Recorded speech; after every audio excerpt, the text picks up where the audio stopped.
നമസ്കാരം. മലയാളി വാർത്തയിലേക്ക് സ്വാഗതം. കൊച്ചിയിൽ കയർ ബോർഡ് ജീവനക്കാരിയായിരുന്ന ജോളി മധുവിന്റെ മരണവുമായി ബന്ധപ്പെട്ടിട്ടുള്ള കൂടുതൽ വിവരങ്ങൾ പുറത്തുവരികയാണ്.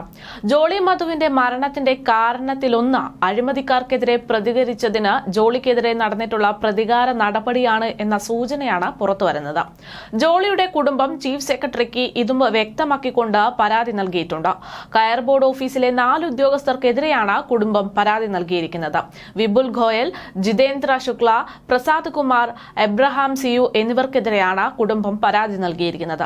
ക്യാൻസർ അതിജീവിതയായിരുന്ന ജോളിക്ക് അർഹമായ പെൻഷൻ തടഞ്ഞുവച്ചുവെന്നും അസുഖബാധിതയായിട്ടും ആന്ധ്രയിലെ രാജമുണ്ട്രിയിലേക്കുള്ള സ്ഥലം മാറ്റം ഉണ്ടായി എന്നും 5 മാസത്തെ ശമ്പളം പിടിച്ചുവച്ചു എന്ന് തുടങ്ങി ഒട്ടേറെ ഗുരുതരമായിട്ടുള്ള പ്രശ്നങ്ങൾ ചൂണ്ടിക്കാട്ടിയാണ് പരാതി നൽകിയിരിക്കുന്നത്.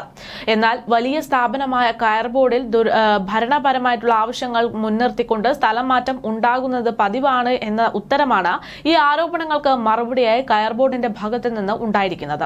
അതേസമയം ജോളി മധു മരണത്തിന് മുമ്പ് എഴുതിവെച്ച് പൂർത്തിയാകാത്ത ഒരു കത്ത് പുറത്തു വന്നിട്ടുണ്ട്. തൊഴിൽ പീഡനം തന്നെയാണ് ജോളിയുടെ ഈ കത്തിലും പരാമർശിക്കുന്നത്. ജോളിയുടെ കത്തിലെ വരികൾ ഇങ്ങനെയാണ്. അതായത്, എനിക്ക് പേടിയാണ്, ചെയർമാനോട് സംസാരിക്കാൻ എനിക്ക് ധൈര്യമില്ല, പരസ്യമായി മാപ്പ് പറയണമെന്ന നിർദ്ദേശത്തെ തുടർന്ന് തൊഴിൽ സ്ഥലത്ത് പീഡനം നേരിടേണ്ടി വന്നയാളാണ് ഞാൻ.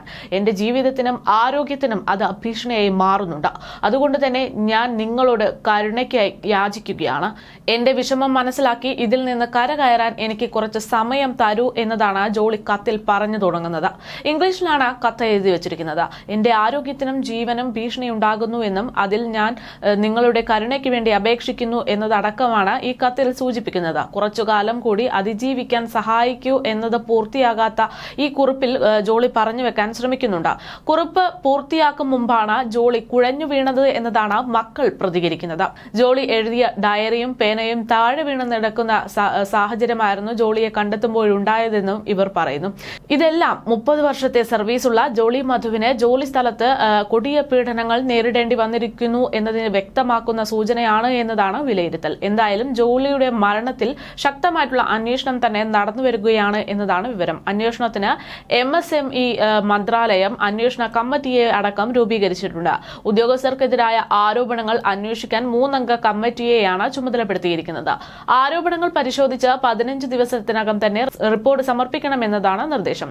ക്യാൻസർ അതിജീവിത എന്ന പരിഗണന പോലും നൽകാതെ ജോളിയെ ഉദ്യോഗസ്ഥർ മാനസികമായി പീഡിപ്പിച്ചു എന്ന് കാണിച്ച് ബന്ധുക്കൾ നേരത്തെ മന്ത്രാലയത്തിന് പരാതി നൽകിയിട്ടുണ്ടായിരുന്നെങ്കിലും ജോളി മരിച്ച് തൊട്ടടുത്ത ദിവസമാണ് അന്വേഷണ സമിതിയെ നിയമിച്ച് മന്ത്രാലയം ഉത്തരവിറക്കുന്നത്. എന്തായാലും മന്ത്രാലയ ഉദ്യോഗസ്ഥർ ഉൾപ്പെടുന്ന കമ്മിറ്റിയിൽ വിശ്വാസമില്ല എന്നുള്ള കാര്യവും സ്വതന്ത്ര കമ്മിറ്റിയെ നിയമിക്കണം എന്നുള്ള കാര്യവും ജോളിയുടെ കുടുംബത്തിന്റെ ഭാഗത്തു നിന്ന് ആവശ്യമായി ഉന്നയിക്കപ്പെട്ടിട്ടുണ്ട്.